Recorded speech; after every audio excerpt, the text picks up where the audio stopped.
Black Friday at Abercrombie Kids is here with 40% off everything. And iHeart listeners are getting an extra 15% off with code IHEARTAF. This is your time to shine and finish holiday shopping on sale. Shop in the app, online, and in stores. 40% off everything valid in stores and online November 24th, 2025 to December 1st, 2025 in U.S. and Canada. Excludes clearance and gift cards. Online price reflects discount. Use code IHEARTAF to get an additional 15% off everything in stores and online at checkout from November 24th, 2025 to December 1st, 2025 in U.S. and Canada. Excludes clearance and gift cards. See details online.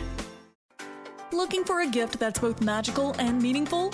The Story Dream Machine is perfect for birthdays, milestones, and holidays. Each machine comes with 3 stories and even includes a white noise nightlight mode for bedtime. It's a beautiful way to introduce a new generation to the stories you loved growing up. Get this magical and meaningful gift for your little one today. Available at Walmart, Target, Amazon, Costco, and LittleTykes.com. Bring story time to life with the Story Dream Machine.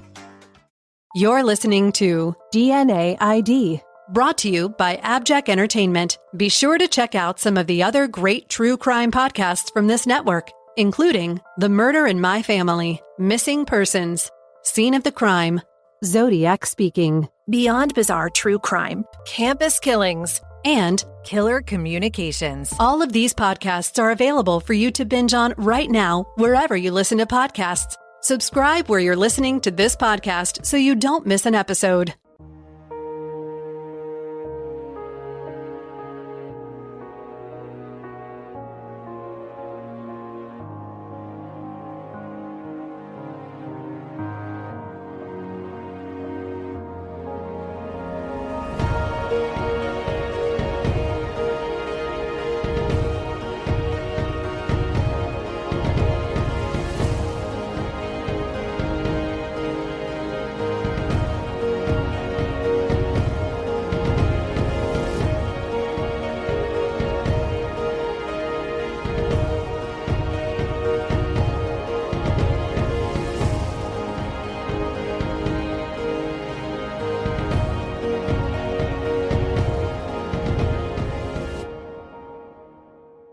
It was 1987. Frida Giles was very concerned about her elderly sister-in-law, Opal Weil. Opal was the sister of Frida's husband, Walter, and Frida often helped Opal with her laundry, chores, and quotidian activities, and generally watched out for her octogenarian relative who lived alone. But on this day, February 9th, Frida was growing more and more worried. Opal had not answered the phone when Frida called at 7:45 a.m. Frida had a load of clean, folded clothes to drop off for her sister-in-law, and she knew Opal was a very early riser. In fact, she was up by 6 every morning. Frida was very familiar with Opal's routine. She knew that Opal typically went out for a morning walk in her St. Petersburg, Florida neighborhood around 7:15. But Opal didn't answer the phone at 7:45, and she was typically back by then. Frida called every 5 minutes for the next 25. Opal's home phone rang and rang. Nothing. Around 8:10 a.m., Frida walked over to Opal's house at 4736 56th Avenue North. The house was across the street and 2 houses down from her own, so it wasn't far. She found the front door locked and she'd forgotten to bring her key, so she walked around the garage to the rear of the house to check the door that led into the Florida room, which is essentially a more secure, screened-in porch. On her way, she noted through a closed window that the nightlight in the kitchen was still on. This made her even more concerned because she knew that Opal always turned that light off first thing in the morning when she got up. When she got to the rear door leading into the Florida room, Frida didn't feel any better. The screen covering the glass portion of the rear door had been removed. A pane of glass from the door had also been removed and was leaning against the side of the house. Trying the door handle, Frida noted that it was unlocked and easily opened. This was even more unsettling. Once inside the Florida room, she was even further disturbed to observe that the doors leading from the screened-in porch area to the house were open. She knew that Opal always kept those doors locked. She nervously walked into the house calling for Opal. She found her lying on the floor of her bedroom. Frida did not touch Opal, she later said, but she could see that the old lady had blood all over her face. Frida ran out of the front door of the house to the across-the-street neighbors, the Hunters. She said, "Mr. Hunter, please come help me. Ms. Weil is lying on the floor with blood all over her face." Melvin Hunter, his wife Elsie, and their friend Phyllis Scott all ran over to Opal's after Elsie called the rescue squad. Once in Opal's bedroom, Melvin touched Opal's wrist to do a pulse check and found none. He was careful not to touch anything and only entered the room far enough to check Opal before backing out. The group went outside to wait for the paramedics. This unusual activity was immediately observed by an across-the-street neighbor of Opal's, who was close with her, Nancy M. Nancy looked out her window and saw Frida crying in Opal's yard and huddled with the hunters. Nancy immediately went over to find out what was going on. The others told her that Opal was dead. Nancy knew who to call. She and the others went back inside Opal's house, and Nancy, whose home had been broken into years earlier, so was savvy to police fingerprinting, used a napkin to pick up the receiver of Opal's kitchen phone. She called Opal's niece Rita Smith at work. Then she and the other women waited in the living room for fire and rescue units. Melvin went back to his house. Paramedic Kevin Lemaire arrived, put gloves on, and verified that Opal did not have a pulse. He pronounced her deceased at 8:46 a.m. When Pinellas County Sheriff's Deputy B. Rahr arrived, Lemaire told him that this one looked strange.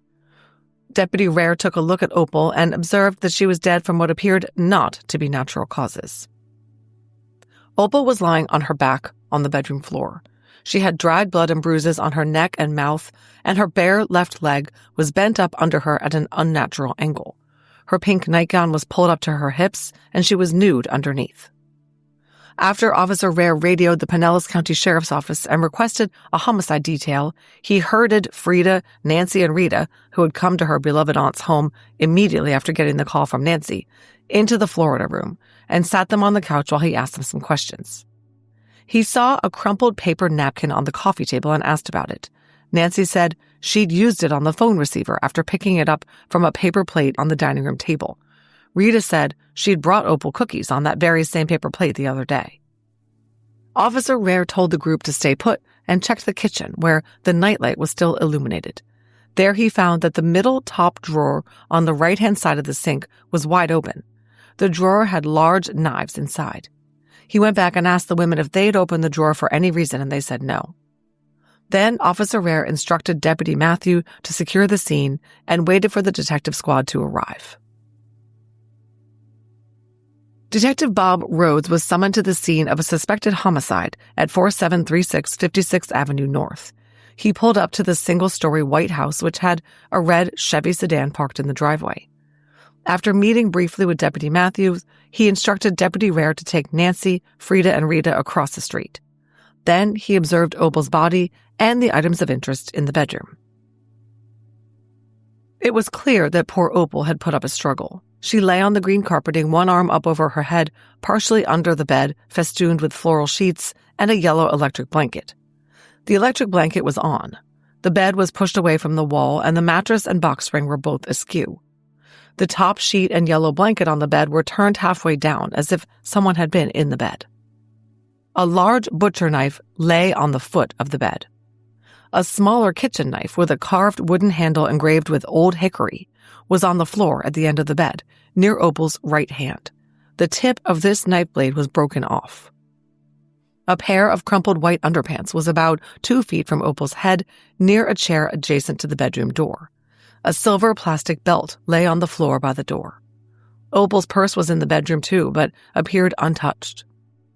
Windows in the bedroom were locked and the drapes closed. The door to the garage was also locked. But right near the garage was the rear door to the Florida room, where Frida had entered. Detective Rhodes noticed some thin pieces of metal that lay on the ground by the steps. The door screen and the missing pane of glass were propped up against the house. The top 2/3 of the rear door consisted of 4 large panes of glass. The one over the door handle had been removed, as had the screen that had clearly been over the panes. The strips of metal proved to be the little pieces that secured the removed glass pane. Scratch marks from some kind of tool were evident on the door where the metal strips had been. Meanwhile, Officer Rahr surveyed the outside of the house. He noted fresh-looking footprints in a sandy patch near an opening in the fence that surrounded Opal's house on 2 sides. But that was not the most interesting thing he saw. The telephone box ground wire on the exterior wall of the garage had been cut. Whoever broke in through the back door anticipated that someone was home and wanted to prevent them from calling for help. Despite this, the phone in the house still worked. Remember, Nancy used it to call Rita. The ground wire in old-school telephone boxes is simply there as a conduit in case of an electrical surge or lightning. It doesn't supply the power to the phone. Someone thought he was smarter than he actually was. Prosecutors from the state's attorney's office arrived at the scene and were briefed by Detective Sergeant Steve Razor. At 11:28, Dr. Edward Corcoran and Jackie Martinez of the medical examiner's office arrived. Dr. Corcoran did a preliminary exam of Opal and noted ligature marks on her neck, petechiae in her eyes, and a large bruise on her chin from some kind of blow. There was also blood in her mouth and 3 superficial wounds inside her left leg, the one that was bent up so that her foot almost touched her hand. Blood stained the collar, left front, and left sleeve of her nightgown. Opal was finally removed from her bedroom floor at around 2 a.m. after the entire scene was photographed, videoed, and sketched, and visible foreign hairs collected from her nightgown. Her hands were bagged for transport. She was brought into the autopsy suite wearing her nightgown, and it was noted she was wearing no jewelry. Before the autopsy began, Opal's body was processed with lasers, which helped illuminate some fibers which were collected. A substance on her right arm at the elbow was swabbed, and then her body was fumed in an attempt to find latent prints, but none were located. The pathologist, Dr. Edward Corcoran, observed that Opal had a laceration on the inside of her mouth, 2 abrasions on her chin, and abrasions on the right side of her throat and neck. She had a fractured right clavicle, and ribs on both sides of her body were fractured. The large artery leading to her heart was ruptured. The hyoid bone was fractured on both sides, and petechiae was evident in both eyes and on her face. Opal also had a small bruise on her left breast, bruising on both her hands, small abrasions on both elbows, and 3 superficial abrasions on the inside left thigh area. There were bruises on the top of her head, on the skull, under the scalp. After observing all this, Dr. Corcoran concluded that the cause of Opal's death was from multiple injuries. She had been beaten, stomped, and strangled. Oddly, despite the presence of 2 knives at the scene, she had not been stabbed. The cause of death was blunt trauma and strangulation. Oral, anal, and vaginal swabs were collected, as were fingernail scrapings from both of Opal's hands. Her pink nightgown was collected, and the sheet wrapping her body was collected as well. We all have dirty mouth moments, but this one makes your dentist proud. I'm talking about Dirty Mouth Tooth Powder from Primal Life Organics. Instead of foamy fillers and dyes, it gives your teeth back the minerals they're made of, restoring enamel naturally. Best part? It's safe even if the little ones swallow it. No harsh chemicals, no scary warning labels, just clean ingredients that whiten and strengthen with science. Ready to switch? Visit PrimalLifeOrganics.com and use code DIRTYMOUTH for 15% off. That's PrimalLifeOrganics.com.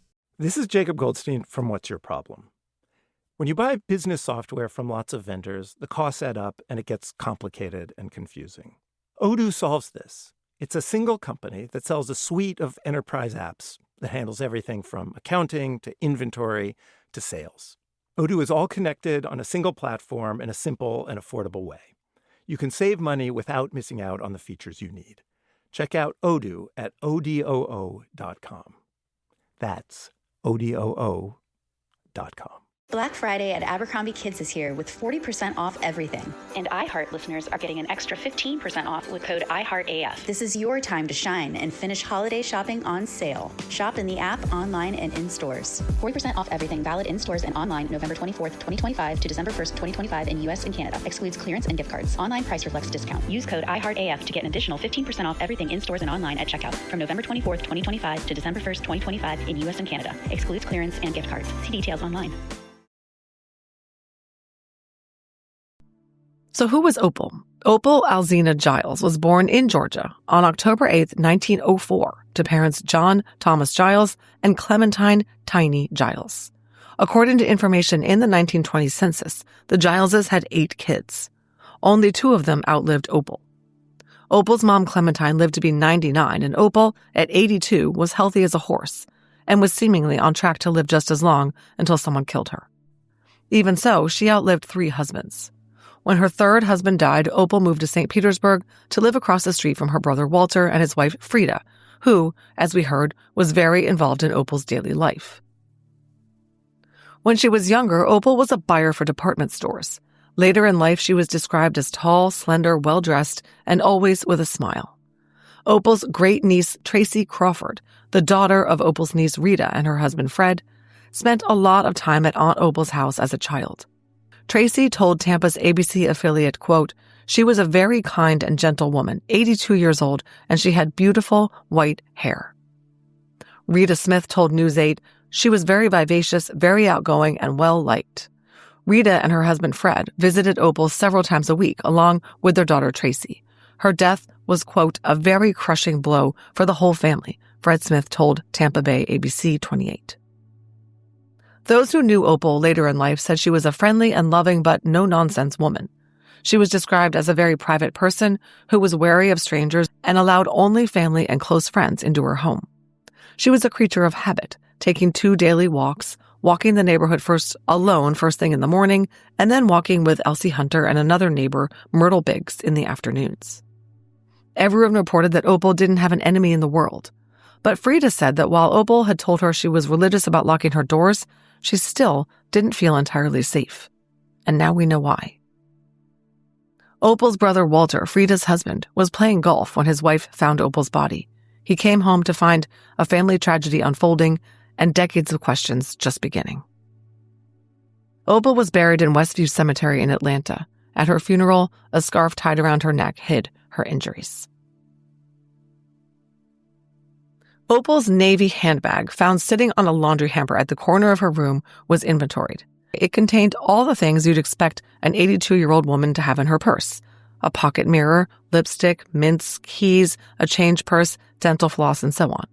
She also had a pocket knife, which of course did her no good when she needed it. Also in the purse was Opal's wallet, which seemed to contain all her known cards, 2 $1 bills, and her ID. Whoever killed her was apparently not interested in the contents of her purse.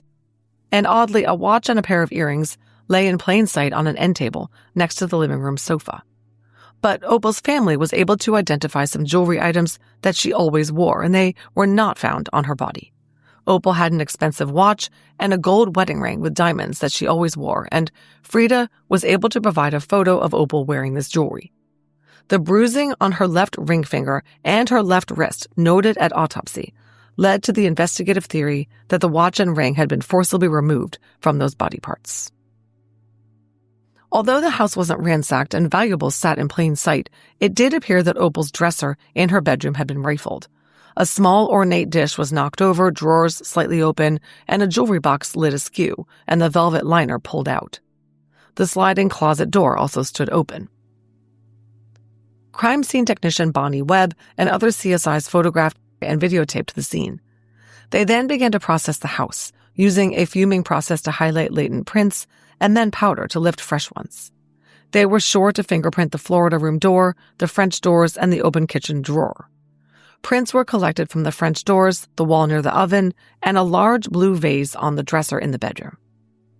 A print on a wad of putty on the phone junction box to which the wire had been cut had a distinct impression on it as well.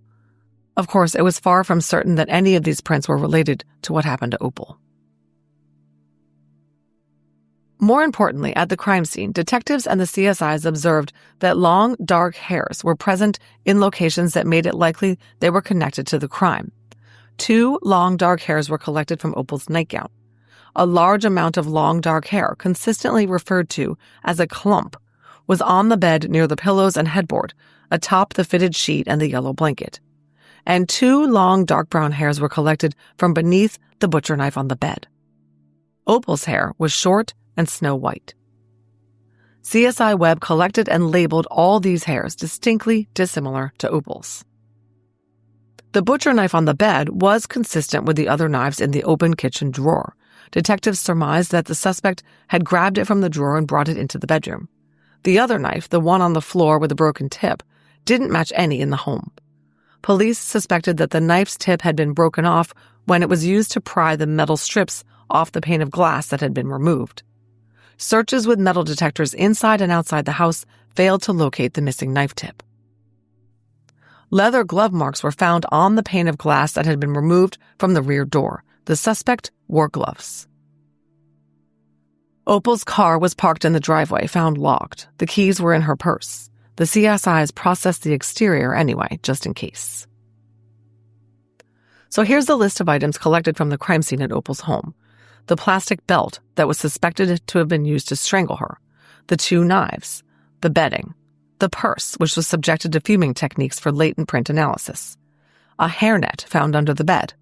The underpants found on the floor. The screen and glass pane. The telephone box with the cut wire. And the white box and some papers from Opal's dresser, all of which were subjected to magnetic powder fingerprint lift techniques, but no viable prints were detected. CSI Webb also vacuumed and collected all bag contents throughout the house. Pinellas County Sheriff Jerry Coleman sent a letter to William Webster, director of the FBI, dated February 12th, laying out the basic facts of the case, which were that an unknown suspect, suspected to be wearing gloves, attempted to cut the phone lines, forced entry into the rear door of the home, strangled, beat, and stomped Opal, and stole at least a gold ring off her finger. The letter listed the items that were being submitted to the FBI lab for analysis, including all the vacuum sweepings from the house, the bedding, the belt, the hairs, fibers, the knives, the clothing, and the brown paper bags that had surrounded Opal's hands for transport. So pretty much everything. The letter requested that the FBI lab analyze the items for any and all relevant information, including sex and blood type of the offender, whether semen was detected, whether the knife had copper shavings on it consistent with cutting the phone wires, the origin of any fibers, and so on. It took several months, but the FBI's report to Sheriff Coleman was dated September 1st, 1987. Long, light brown to dark brown head hairs of Caucasian origin were found in the vacuum sweepings, on Opal's nightgown, on the bedding, and on the sheet Opal was transported in. Brown pubic hairs of Caucasian origin were found in vacuum sweepings from beneath Opal's body.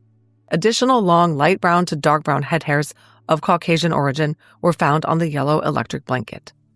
All these hairs were inconsistent with Opal's. And the hairs were a crucial piece of evidence because where they were found, on the bed, on Opal, and under the knife on the bed, meant that they were left by someone who was involved in the crime. The investigators even suspected that the so-called clump of hairs had been pulled out by Opal as she fought off her attacker. This told them that the suspect they were looking for was white with long, light brown hair. Further, no semen was detected on any of the swabs from Opal's right arm or from her sexual assault kit, or on the bedding, her white underpants, or her nightgown. The telephone wire bore tool marks consistent with a knife. The broken tip knife bore traces of red and white paint that could be used for comparison should a suspect source be located. And the FBI latent print section identified a latent print of value on the putty around the wires on the telephone box. But there were no prints on the belt, the knives, or the wire itself.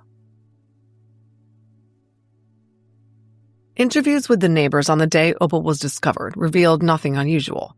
Elsie Hunter said the last time she'd seen Opal was when she and Opal went for their daily afternoon walk, the previous day around 2:45. She said Opal usually went to bed around 11:30 p.m. On the night of February 8th to 9th, Elsie and her husband Melvin had heard and seen nothing in the night, even though Elsie said she had stayed up until 1 a.m. Nancy M. told the detectives that she pretty much watched out the window at all times, and she didn't see or hear anything at all unusual. William and Rosemary Cloutier were snowbirds who knew Opal well.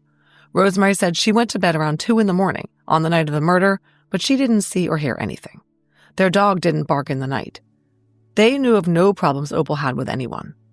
Another neighbor reported nothing unusual, but said that a couple of the houses in the neighborhood had people coming and going at all hours, and the police had been there several times for unknown reasons. Also, they complained, a new bar had opened in the shopping center nearby, and that was causing general rowdiness. Mildred Warner and her son Edward told Detective Houck that on the night of the murder, they were both awakened in the middle of the night by something they couldn't put their fingers on. This was between 2 and 2:30 in the morning. Neither knew that the other had been awakened until they spoke in the morning. Edward said he had gotten up and looked out the window, but didn't see anything. Almost all of these neighbors had dogs who they said barked at the slightest provocation, and the dogs never barked that night. No one noticed any strange cars on the street or saw anyone prowling around either. But one neighbor approached Detective Cressman, who had been assigned to stake out the scene at Opal's house from late hours on the 9th until the morning of the 10th, while it was still an active crime scene. The neighbor's name was Frederick Harriman. He approached the detective and told him that on the night of the homicide, at around 1:15 in the morning, he was out walking his dog in the neighborhood, and his dog became very alert and reacted to something just west of his location in front of his house and across the street, which was right near the crime scene. He felt that the detective should know about this. Marilyn and Edward Graham were a mother and son who lived on 56th Avenue North.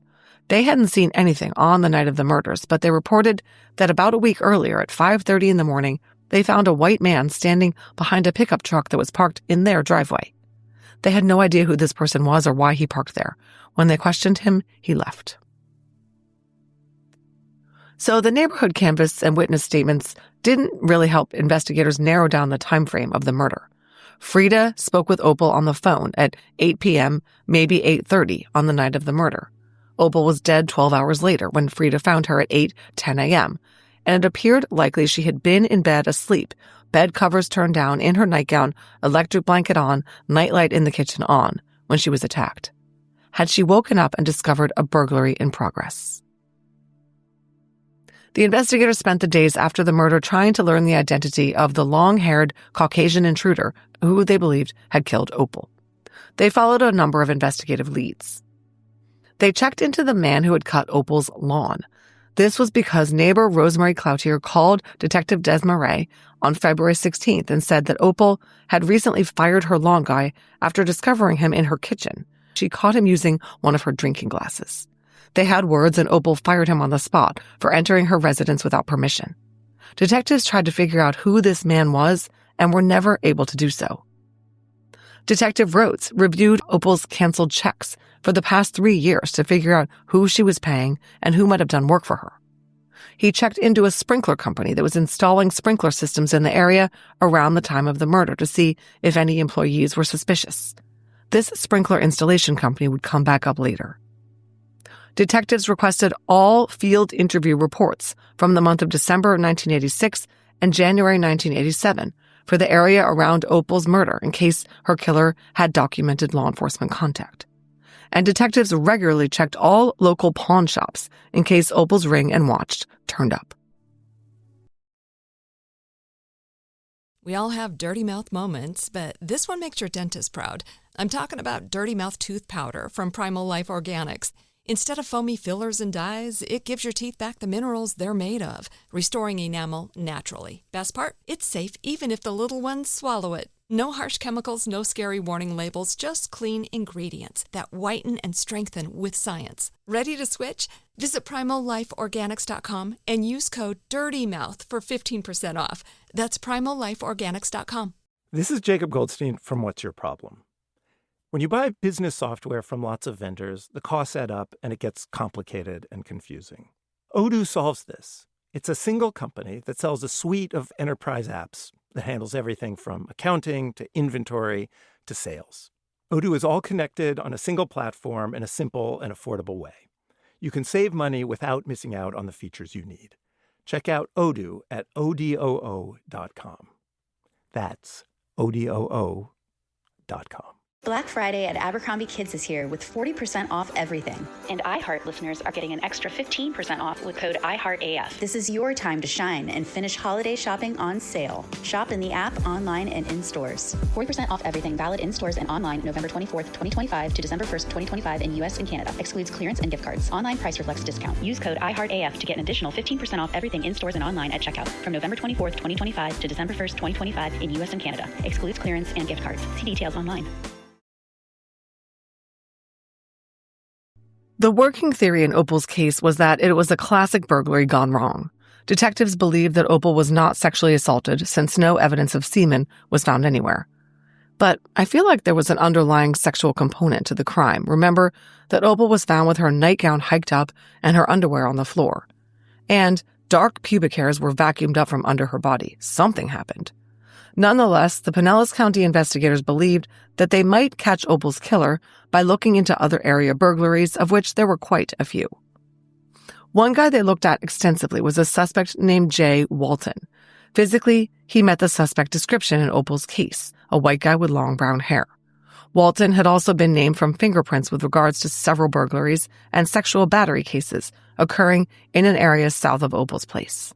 Walton's M.O. was to break into residences and beat up older women.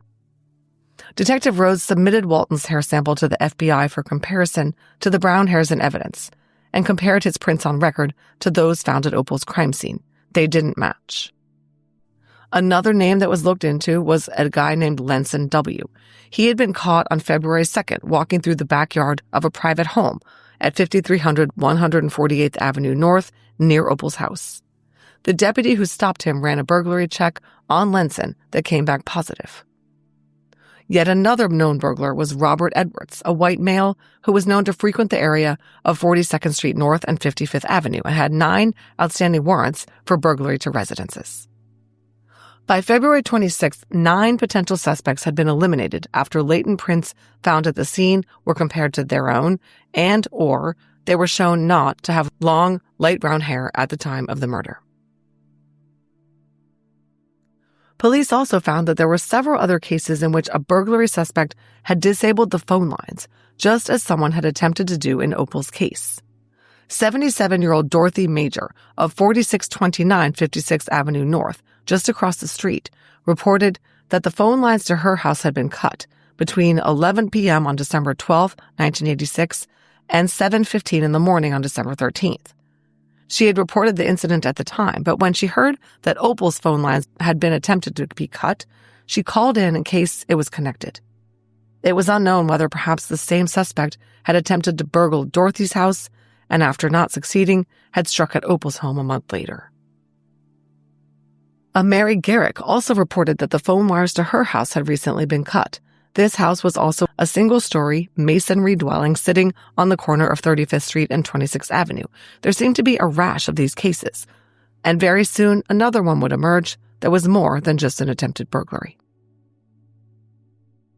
In an impossible coincidence, in the very same week that Opal was murdered, there was another murder in Pinellas County detectives immediately presumed was committed by the same offender as Opal's. Widow Eleanor Gertrude Swift would have turned 86 on the Saturday after she was killed at her home at 7801 Ridge Road in Seminole, Florida, 6 miles from Opal's house. Eleanor was found on February 13th by her 32-year-old grandson who had come to take her out to a birthday lunch. The New York native and former secretary for a publishing company was lying in bed and had been suffocated with a cushion.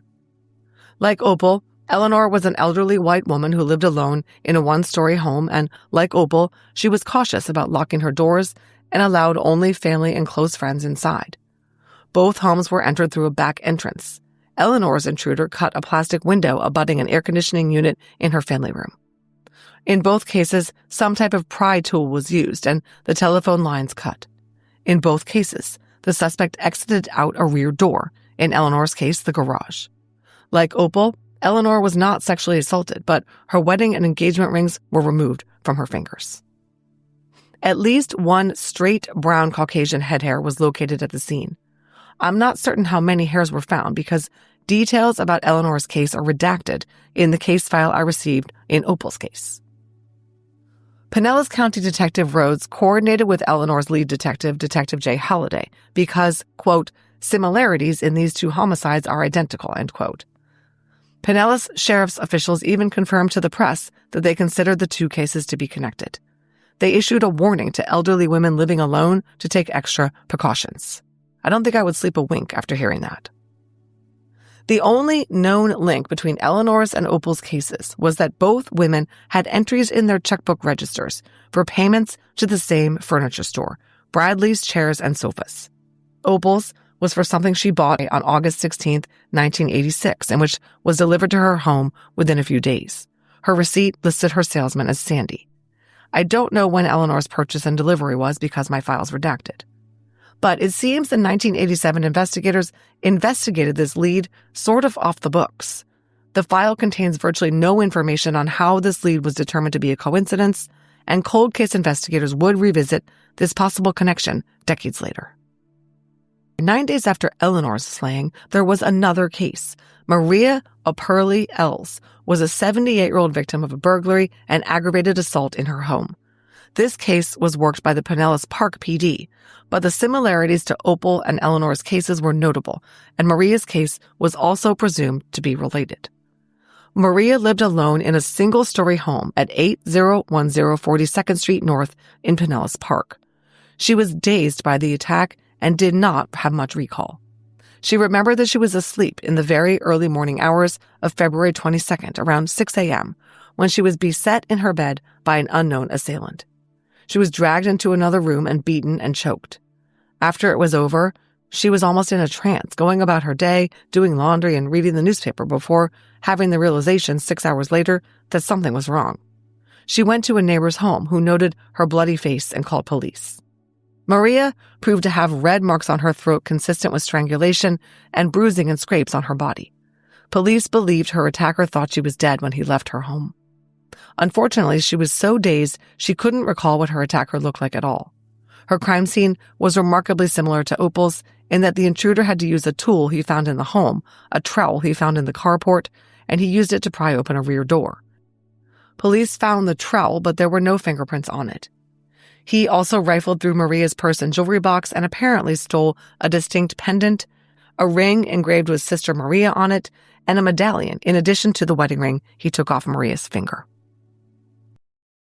We all have dirty mouth moments, but this one makes your dentist proud. I'm talking about Dirty Mouth Tooth Powder from Primal Life Organics. Instead of foamy fillers and dyes, it gives your teeth back the minerals they're made of, restoring enamel naturally. Best part? It's safe even if the little ones swallow it. No harsh chemicals, no scary warning labels, just clean ingredients that whiten and strengthen with science. Ready to switch? Visit PrimalLifeOrganics.com and use code DIRTYMOUTH for 15% off. That's PrimalLifeOrganics.com.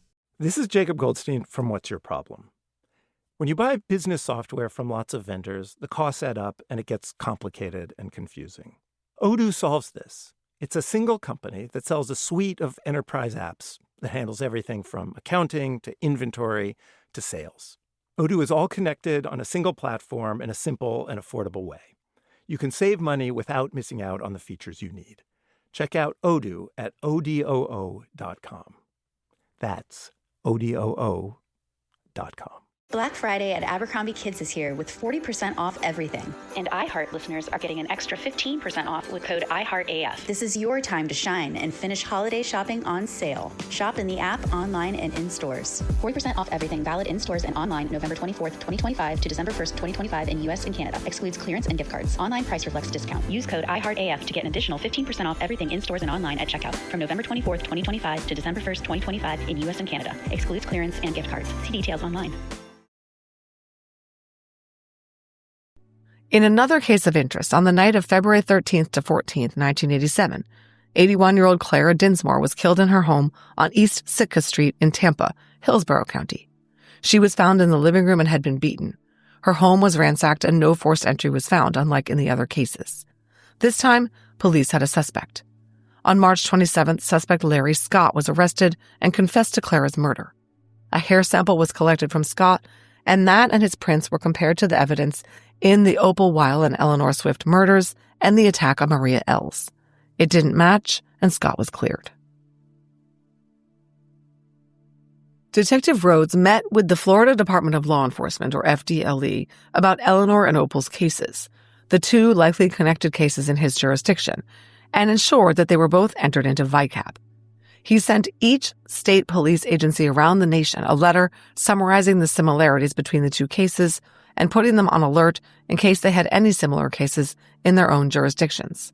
Some cases were reported, but fingerprints were not consistent. And of course, the fingerprints from Opal's scene were entered into AFIS with negative results. By May 1st, 1987, Detective Rhodes' memo to the file reports that, quote, Ryder has at this point exhausted all leads and is recommending that the case be suspended at this time until future leads develop, end quote. After 3 months of investigative work, Opal's case was shelved. In May of 1989, Detective Michael Ring was in charge of the dormant Opal Weil and Eleanor Swift investigations. he documented some potential suspects to the file that were looked at that year. A K.S. Rollerson and K.P. Pryor had been arrested in Levy County for a burglary and home invasion robbery in which they cut the phone lines and then broke in and tied up and robbed the male homeowner. Prints requested were negative for a match, and neither suspect had connections to or records in Pinellas County. D.L. Pierce was arrested in July of 1988 for a series of sexual batteries and burglaries in Lee County. All his rape and burglary victims were white women in their 70s, and some were strangled. But he didn't steal anything or cut the phone lines, and his prints didn't match. In June, Detective Ring learned of another potential suspect. Detective Bob Rhodes was now working in the Detention Investigations Unit at the Pinellas County Jail, and he came across J.E. Reeves, who had a history of burglaries in Pinellas County. Reeves admitted in interviews with Rhodes that he had psychological problems and that he did a lot of work for elderly ladies, like getting their groceries, cutting their lawns, and running their errands. His prints were submitted for comparison, but came back negative. Then, on May 30th, another case happened in Winter Haven. A 72-year-old woman was murdered in her home. She was found face down with a pillow on her head, bound, gagged, and strangled, with contusions on her face and chin. But no phone lines were cut, and there was no break-in, and nothing was missing. Detective Ring compared notes from a sergeant from the Jacksonville County Sheriff's Office about 2 homicides of elderly women in that jurisdiction, one in 1987 and one in 1986.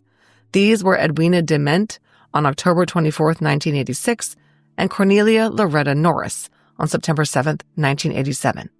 Both victims were beaten and strangled or asphyxiated. Both had rings taken off their fingers. However, the phone lines in these cases were not cut. I marveled at the sheer amount of crime committed against senior citizens when I realized, of course, look at the demographics in the state of Florida. Anxious to get the Weil and Swift cases back on law enforcement radar, Detective Ring once again wrote up a list of similarities between the two cases and sent it to all 50 state criminal investigation bureaus and all 66 Florida counties. He received many calls from around the country with potentially linked cases and suspect names to be vetted. In 1990, another possible suspect emerged after another murder of an elderly woman. 84-year-old Edith Marker was suffocated with a pillow in her bed in her home in St. Petersburg at 3001 Cardiff Court. Jewelry and cash were taken from the home. Suspect Edward Turner Pate, P-A-T-E, operated a lawn care business. Detective Ring considered whether he could be the lawn guy Opal had fired. On June 18, 1991, Pate was cleared of the Opal Weil murder after the FBI compared a hair sample found at Opal's scene to a hair sample from Pate with negative results. Boo, I really would have enjoyed it if a suspect identified by hairs turned out to be named Pate. As an aside, Pate had still not been charged in Edith's case when he died in 1992. We'll revisit him later. Every possible suspect for whom Detective Ring submitted prints continued to come up negative. His May 1990 report says case status remains suspended. 2 years later, in February 1992, Tampa's News Channel 8 worked with the Pinellas County investigators to broadcast a piece about the unsolved Opal Weil case in an attempt to drum up some tips. Rita Smith, Opal's niece, told the reporter, quote, "We were violated as a family." She told News Channel 8 she could not let the crime go and wanted the killer to be found. Unfortunately, the piece resulted in a lot of nonsense tips to the police, including from inmates who had agendas of trying to get lenient treatment in exchange for bogus information. Detective Ring also attended the Florida Homicide Investigators Association meeting in August of 1992 and handed out a flyer about the cases. No useful leads came of this, and the case fizzled again. 1997 saw the 10th anniversary of Opal's murder. Pinellas officials decided to appeal to the public and released information about her case as well as Eleanor's and Maria's. This new public information included that all 3 victims had wedding rings taken off their fingers. Police spokesman Sergeant Greg Tita said, quote, "We believe the ring is significant because it is probably a trophy," end quote. Pinellas Park Police Sergeant Mike DeRoch said, quote, "This investigation is cold. The only way we're going to solve it is if the bad guy or somebody who knows the bad guy comes forward. All we really need is a name," end quote. By the early 2000s, the Opal Weil case was overdue for updated forensic analysis. In February 2002, Detective Ring reviewed the physical evidence in the case and submitted some items to the FDLE crime lab for DNA testing. The long, light brown hairs collected at Opal's crime scene were deemed suitable for STR DNA testing because they still had some root material attached to them. And indeed, the FDLE's report on October 18, 2004, provided the results of DNA testing of 3 of these hairs. This was 1 hair from the nightgown, 1 hair from the clump of hair near the head of the bed, and a hair from the electric blanket on the bed. The 3 hairs originated from the same unknown male contributor. Initial testing resulted in just a partial profile at 9 loci, but follow-up testing on the root material yielded results at 19 of 21 loci. The suspect's STR DNA profile was entered into the local, state, and national level of CODIS on October 18, 2004. After just over a month, a Florida Department of Law Enforcement report dated November 22, 2004, informed the Pinellas County investigators that the search had not found anyone in the DNA database who was an exact match. But the CODIS administrator noted that there was a man in the Florida state database who shared 10 loci with the unidentified suspect DNA profile. This limited match would not normally generate a notification, but the match was to a convicted offender, last name Nank, whom the CODIS administrator could see was from Pinellas County, and his sample was in CODIS because of a sex offense. So, the FDLE decided to alert the agency to the hit, even though Nank himself was excluded. No follow-up was done on this at this time, but put a pin in it because we will come back to Nank later. In August 2006, Florida Crime Stoppers sponsored a playing card program to assist law enforcement in an effort to produce leads on unsolved homicide cases. We've seen this before, where playing cards with unsolved cases on them are circulated to inmates in hopes they will trigger a memory or connection. One of the cards in this deck featured Opal's case. The playing cards were distributed throughout Pinellas County and other counties. In 2007, a new suspect came to the attention of Detective Ring. An APHIS hit to a Roberto Juan Medina on November 9, 2007, alerted the agency that Medina's fingerprint had been found at the point of entry to a home that had been broken into and an armed sexual battery of the 51-year-old female resident committed. This crime had occurred on August 15, 1987, the same year as Opal's murder. And Detective Ring recognized Medina's name from Opal's case file. In 1987, he had been living at 4683 56th Avenue North, 300 feet from Opal's house. So, an armed burglar and rapist had attacked a woman within 7 months of Opal's murder, and he lived practically next door. Medina's name had actually come to the attention of investigators in 1993. A detective, James Baining, received a visit from a neighbor of Opal's named Sarah Ledbetter. Sarah, who lived a block from Opal, had taken the initiative to start a neighborhood watch program after Opal's murder left her shaken and scared to be alone at night. She and some others organized the 162 homeowners in their neighborhood to keep an eye out through organized patrols. They also helped residents install security lights, as the street had no lights when Opal was killed. They helped people secure their windows and trim back large bushes that provided cover, and they encouraged people to call the sheriff's office if they had any concerns at all. Sarah and her friend Claire brought to Detective Banning several articles about a felon living in their neighborhood named Roberto Medina, who had a history of burglary, and his MO included stealing women's jewelry. Sarah and Claire told the detective they thought Medina might have killed Opal. It looks like this 1993 detective stuck the Medina tip in the file, and it sat there until Detective Ring found it in 2007. Ring noted similarities in the 1987 rape case and Opal's case. Both were listed as older white women who lived alone. Both single-story homes were burglarized, with point of entry being a rear door or window. A knife was used or left at the scene by both perpetrators. Both victims were beaten. Medina, by this time, had an extensive violent criminal history. He was in federal prison, and his DNA had been in CODIS since 2002. I like that the investigators were not always satisfied with the CODIS elimination. In this instance, they requested that the prints of Roberto Juan Medina be directly compared to the prints and evidence from Opal's crime scene. They must have ruled him out because his name did not come up again. It was just a coincidence that he lived down the street from Opal. In March 2008, there was another push to retest some of the physical evidence in Opal's case. The results were disappointing. FDLE forensic scientist Rebecca Smith tested the knives and found no blood on them, meaning the suspect had not cut himself. Forensic scientist Anna Cox found no fingerprints on the pane of glass or the metal strips, reinforcing the theory that the suspect had worn gloves when he broke in. Opal's nightgown was tested by FDLE lab analyst Melissa Couch.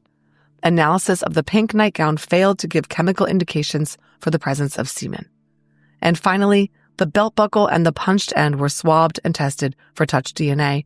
No amplifiable DNA was detected. The case remained suspended pending further investigative leads. We all have dirty mouth moments, but this one makes your dentist proud.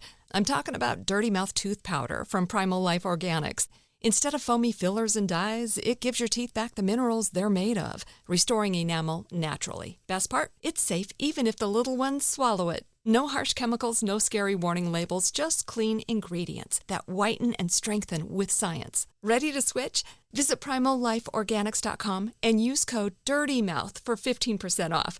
That's PrimalLifeOrganics.com. This is Jacob Goldstein from What's Your Problem? When you buy business software from lots of vendors, the costs add up and it gets complicated and confusing. Odoo solves this. It's a single company that sells a suite of enterprise apps that handles everything from accounting to inventory to sales. Odoo is all connected on a single platform in a simple and affordable way. You can save money without missing out on the features you need.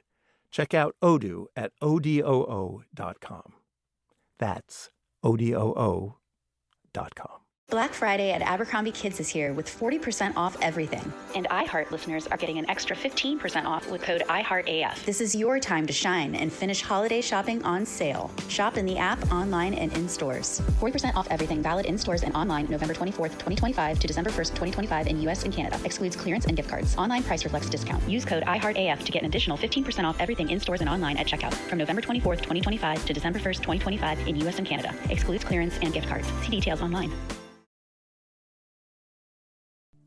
In February 2017, the Tampa Bay Times did an expose on the 30th anniversary of the unsolved Eleanor Swift and Opal Weil cases. The article started by talking about Eleanor's grandson, Bob Corey, the one who found her body.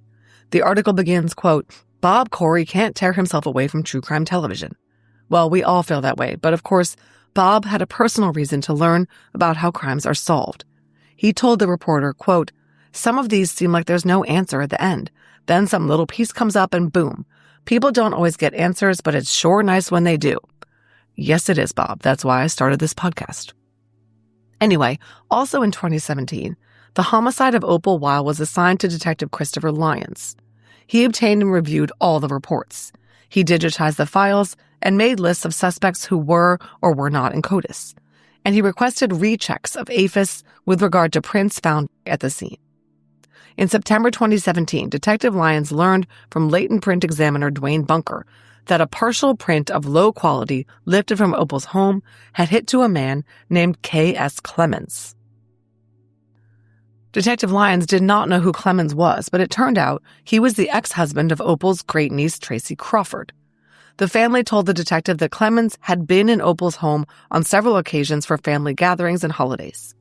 Tracy and Clemens divorced, and he had moved to Maryland. His mother, who was estranged from him, still lived in Florida, and Detective Lyons arranged to obtain a buccal swab from her that eliminated Clemens. In October 2017, Detective Lyons reviewed the unidentified latent prints in both cases. He noted that there were only 2 unidentified latent prints in Opal's case that were of APHIS quality. One was lift number 4, taken from the large blue vase on the dresser in Opal's bedroom. The second was lift number 5, taken from the putty around the telephone junction box. The detective's notes say the latter print was of questionable connection to the crime. Yes, the suspect had cut the ground wire to the phone box. But this print on the putty was a full 2 feet away from the place where the phone wire was sliced. Detective Ron Chalmers, who saw this case through to the end, observed, Quote, based on the fact the putty is under the box and located a distance from where the telephone ground line was cut, it is more likely the prints in the putty belong to the person who installed the wires and applied the putty sometime prior to February 1987, end quote. So they really only had the one unidentified print in Opal's case. There were, however, 6 unidentified prints in Eleanor's case. So Detective Lyons submitted a request to the latent print examiner, Dwayne Bunker, that he compare the unidentified latent print in the Opal Weil case to any unidentified latent prints in the Eleanor Swift case. Was there any crossover in the prints? Sadly, no. The testing came up negative. And there was further reason to question the connection between the Weil and Swift cases. Detective Lyons learned from the Florida Department of Law Enforcement DNA analyst Vicki Bellino that 2 different suspect profiles had been developed in the homicides of Opal Weil and Eleanor Swift. Well, there's a twist. Detective Lyons turned to the list of suspects in the Weil case who had not been eliminated by direct DNA comparison or by being ruled out in CODIS. One of these was Edward Pate. You'll recall I mentioned him a while back as a lawn care guy who was suspected of killing Edith Marker, but had died before he was charged. In the early 2000s, DNA proved that Pate had indeed killed Edith Marker. His DNA was not in CODIS, so Detective Lyons requested that hair samples from Pate collected way back in 1991 be compared to the STR profile in the Swift and Weil cases. His report says, quote, no hairs like the hairs of Pate were found in any of the above-mentioned cases, end quote. I assume that means that the testing eliminated him. On October 25, 2017, Detective Lyons had a meeting with DNA analyst Vicki Bellino. They discussed the fact that they had 3 hairs from Opal's crime scene from a single unknown male contributor, which had given rise to a partial profile. A different profile was in evidence in Eleanor's case, also from hairs collected at the scene. They decided to conduct a familial search in Opal's case to see if any convicted offenders closely related to Opal's killer were in the Florida DNA database. Unfortunately, the extracts from the hair testing failed to yield the Y DNA profile needed to conduct familial DNA searching, so that effort was backburnered. However, the FDLE lab was eventually able to obtain a YSTR profile from the hairs, and a familial search request letter was done December 2, 2020. For some reason, this was never done, I think because the IGG was already underway. If a familial DNA search had been done, the brother of the suspect would likely have been revealed because he was in the Florida State Offender DNA database. By March 2019, the investigators were beginning to think about using IGG. Detective Lyons coordinated submitting the hairs from the nightgown, the clump on the bed, and the blanket for testing to see if a SNP profile could be obtained. The lab people informed Detective Lyons that approximately 30 nanograms of DNA remained available from Exhibit 9, the hair from Opal's nightgown. This would almost certainly be sufficient to obtain a SNP profile of the killer. The FDLE lab began working on the extracts necessary to obtain a SNP profile suitable for IgG. Meanwhile, in January 2021, Detective Ron Chalmers was transferred to the Pinellas County Sheriff's Office Homicide Cold Case Unit. He replaced Detective Lyons, who told him that he'd recently sent DNA extract obtained from hairs collected in Opal's case to the FDLE in preparation for IgG. These were specifically the hairs from the pink nightgown and a hair found beneath the knife handle atop the yellow blanket on the bed. Detective Chalmers was told that Opal's case was believed to be connected to the murder of Eleanor Swift. We know the lab had not obtained consistent DNA profiles in these 2 cases, and there were no overlapping prints, but the 2 cases nonetheless continued to be treated as connected along with Maria Elz's. We all have dirty mouth moments, but this one makes your dentist proud. I'm talking about Dirty Mouth Tooth Powder from Primal Life Organics. Instead of foamy fillers and dyes, it gives your teeth back the minerals they're made of, restoring enamel naturally. Best part? It's safe even if the little ones swallow it. No harsh chemicals, no scary warning labels, just clean ingredients that whiten and strengthen with science. Ready to switch? Visit PrimalLifeOrganics.com and use code DIRTYMOUTH for 15% off. That's PrimalLifeOrganics.com. This is Jacob Goldstein from What's Your Problem? When you buy business software from lots of vendors, the costs add up and it gets complicated and confusing. Odoo solves this. It's a single company that sells a suite of enterprise apps that handles everything from accounting to inventory to sales. Odoo is all connected on a single platform in a simple and affordable way. You can save money without missing out on the features you need. Check out Odoo at odoo.com. That's odoo.com. Black Friday at Abercrombie Kids is here with 40% off everything. And iHeart listeners are getting an extra 15% off with code IHEARTAF. This is your time to shine and finish holiday shopping on sale. Shop in the app, online, and in stores. 40% off everything valid in stores and online November 24th, 2025 to December 1st, 2025 in U.S. and Canada. Excludes clearance and gift cards. Online price reflects discount. Use code IHEARTAF to get an additional 15% off everything in stores and online at checkout from November 24th, 2025 to December 1st, 2025 in U.S. and Canada. Excludes clearance and gift cards. See details online. Detective Chalmers familiarized himself with both cases and once again sent most of the items of physical evidence from Opal's case, the screen, the metal strips, the 2 knives, the purse, and so on, to the FDLE for analysis for touch DNA. He noted that the original crime scene text had detected cloth or leather print lifts, suggesting the suspect may have been wearing gloves while making entry and during the commission of the crime.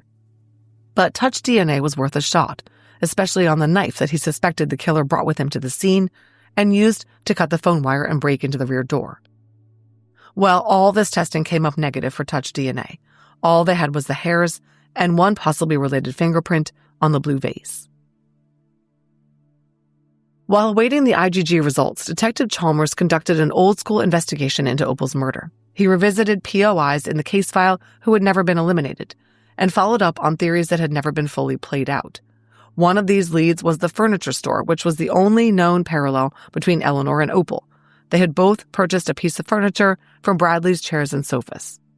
Detective Chalmers noted that back in 1987, Detective Rhodes had interviewed both furniture delivery men employed by Bradley's, D. Bartlett and B. Daigle. Both men cooperated and provided prints which had excluded them at the time.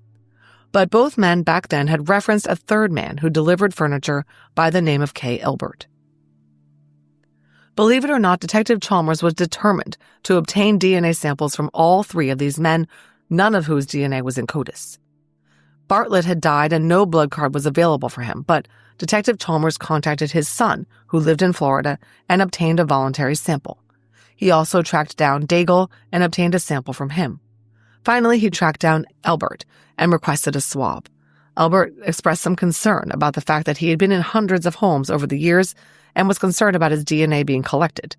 Detective Chalmers sweet-talked him, saying they knew the hairs came from a person who was present at the crime scene, and Elbert complied. None of the DNA samples matched. The furniture store lead was a simple coincidence. Detective Chalmers noted that several people had told the 1987 detectives that Opal had been unhappy with her driveway repair company. After she paid to have it repaired, it cracked or washed away, reports varied. Opal let her displeasure with this situation be known, writing letters to the company. Detectives discovered that Eleanor Swift had also had her driveway repaired, although there was no indication that it was done by the same company. The man who did that work, Glenn Johansson, died in 2007.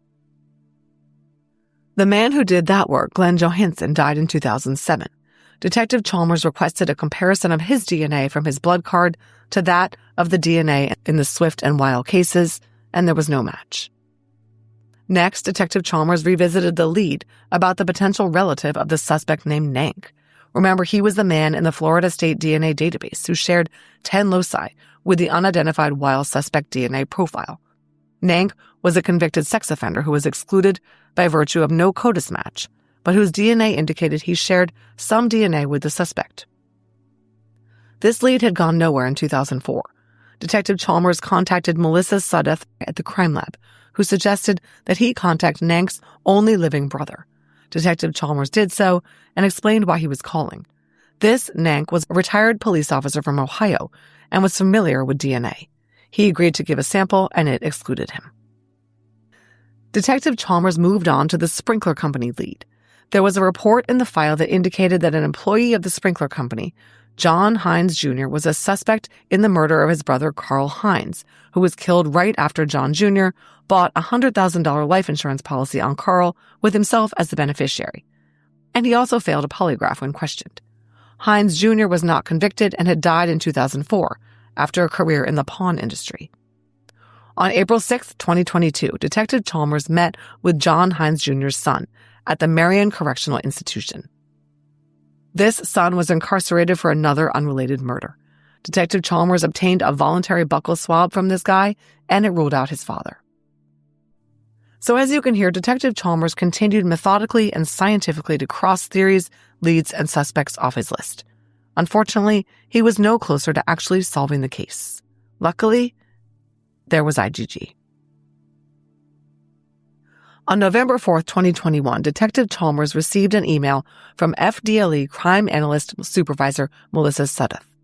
The DNA extract was ready for pickup and shipping to Hudson Alpha Lab, who would perform whole genome sequencing to prepare the SNPs. Detective Chalmers picked up the extracts and shipped them to Hudson Alpha, ensuring that they remained frozen during the shipping process. The SNPs were prepared, and Parabon, working with the FDLE's genealogy team, issued its report on June 15, 2022. The IGG indicated that the unidentified DNA recovered from the hairs at Opal Weil's murder scene was likely from one of 3 Caucasian brothers, who all had ties to Florida. The 3 brothers were identified as Charles Lepniewski, Sean Lepniewski, and Michael Lepniewski. Charles was already in CODIS. He had a battery arrest in 2001 and a burglary and grand theft committed in Florida in 2006. I'm not sure which arrest got his DNA included into CODIS, but it doesn't matter. It was there, and Charles was excluded. It was Sean or Michael. Sean Lepniewski died on July 24, 2014 in Waveland, Mississippi, and he had very limited law enforcement contacts in life. Michael was a different story. He was the subject of 2 separate local police reports relating to theft incidents within weeks of Opal's murder, and he had a pretty long rap sheet. And the kicker, his father owned or rented a home on Opal's street in the first half of the 1980s. It was located at 4598 56th Avenue North. The family was evicted from that home in July of 1986, 6 months before Opal's murder. But having lived there for several years, Michael Lepniewski was very familiar with the neighborhood. Further, documentation of law enforcement contacts with Michael Lepniewski around the time of Opal's murder showed that he continued to use a nearby address, 4577 51st Court in St. Petersburg, a half-mile from Opal's, at the time of her slaying. Once again, of all the people in the world, IGG pinpointed a person who turned out to have a very strong connection to the crime scene location. It was time to get a DNA sample. Michael Lepniewski was now living in Waveland, Mississippi, a small town where it would potentially be difficult for uniformed members of Pinellas County law enforcement to surveil the suspect. They decided to send a team of undercover detectives to Waveland to work in conjunction with local officers to conduct surveillance of Michael Lepniewski and attempt to obtain abandoned DNA. On July 13, 2022, detectives with the Tactical Investigations Section traveled from Florida to Hancock County, Mississippi. Detective Ryan Church learned that Lepniewski was living at 504 Jefferson Davis Avenue in Waveland. On the 15th, they followed Lepniewski at 10 a.m. as he left his home and drove his 2005 blue Dodge Ram to the Marathon gas station and convenience store at 701 US 90 West in Bay St. Louis. He went to the self-serve coffee bar in the store and poured a coffee with cream and sugar. For some reason, instead of using one of the little wooden coffee stirrer sticks, he reached behind him and took a wrapped plastic drinking straw, unwrapped it, and used that to stir his coffee. Then he dumped the straw in the trash can at the coffee bar and walked out. Detective Church used a napkin to reach into the trash and pull out the straw, which was the only one visible. He bagged it up and placed it in evidence. In the meantime, while Lepniewski was out getting his coffee, a trash pull was conducted at his residence by the Waveland PD. Lepniewski had put his household garbage in the can outside for pickup. Members of the Tactical Investigations Section scooped out the bag of trash and took it back to the station, where they removed 6 plastic bottles and 3 coffee cups. The next day, the 16th, at 9 a.m., Detective Church again followed Lepniewski as he went back to the same Marathon gas station coffee bar. He went through all the exact same motions, pouring his coffee and additives and reaching for a straw, unwrapping it, and using it to stir his coffee. However, this time he stuck the end of the straw in his mouth, to suck the drips of coffee on the end of the straw before putting it in the trash bin. As soon as he left, Detective Church swooped in with a napkin from the napkin dispenser and scooped up the straw and put it in an evidence bag. This time, Lepnewski returned to the same Marathon gas station coffee bar at noon the same day. This is from Detective Church's report, quote, "I observed Michael speaking with the clerk at the store. The clerk at the store was informing Michael that the store needed to brew coffee before Michael could prepare his coffee. Michael offered to assist the clerk in brewing the coffee, and I did as well. Michael and I brewed the new coffee while making conversation. Upon completion of brewing the coffee, both Michael and I prepared coffee inside the store at the coffee station. I handed Michael a wrapped soda straw from a part of the store that was behind where he was positioned. The soda straw was individually wrapped in a paper sleeve, and I observed Michael remove the plastic straw from the paper sleeve. I observed Michael utilizing this soda straw to mix his coffee and additives together. During this time, Michael was touching the straw with his bare hands. Michael finished mixing his coffee and placed one end of the straw directly inside of his mouth in order to suck the remaining coffee on the straw. Michael then deposited the straw into a small trash can located to his left. During this time, I was positioned approximately 2 feet away from Michael and directly observed him deposit the straw into the trash can. At this time, there was one other soda straw in the trash can. However, I observed Michael's straw land on top of a specific napkin inside the trash can. I was able to positively identify Michael's straw. Michael then checked out and left the store." End quote. And you know what happened next. Detective Church seized the straw and placed it into evidence. They now had 2 straws that the suspect had placed in his mouth right in front of the detective, as well as receptacles from his trash that he was suspected to have drunk from. But they weren't satisfied and had cooked up another plan. During the surveillance, Pinellas County detectives learned that Waveland Police Detective Ray Murphy owned a restaurant in the neighboring city of Bay St. Louis. Murphy knew Lepnewski because the town of Waveland has just 7,000 residents, and Lepnewski had recently been hired to replace a handrail in Murphy's son's home. I imagine he was pretty gung-ho to nail this guy. So they came up with a plan to get more DNA from Lepnewski. On Saturday, July 16th, detectives created a flyer for Dan Murphy's restaurant, advertising a free locals appreciation breakfast or dinner up to a $20 value to be redeemed on certain dates and times. Detective Brennan Weed placed the flyer on the windshield of Lepnewski's truck. The very next day, Lepnewski showed up, practically with a bib already tucked in for his free meal. He ate what was later described as a full breakfast with eggs, sausage, and a biscuit, and then left, leaving his fork and spoon for the server. The server was Waveland Detective Murphy. He carefully collected the used utensils, wrapped them in a napkin, put them in an evidence envelope, and FedExed the whole goodie bag to Detective Chalmers. Detective Chalmers delivered them to the FDLE lab for testing. The testing determined that the DNA from the sucked soda straws and the spoon used by Lepnewski at Murphy's restaurant was consistent with the DNA profile obtained from the hairs on Opal's nightgown, from the clump on the bed, and from the yellow blanket. It was him. This is the end of Part 1 of the Opal Weil case. Part 2 is available right now. If you love chilling mysteries, unsolved cases, and a touch of mom-style humor, Moms and Mysteries is the podcast you've been searching for. Hey guys, I'm Mandy. And I'm Melissa. Join us every Tuesday for Moms and Mysteries, your gateway to gripping, well-researched true crime stories.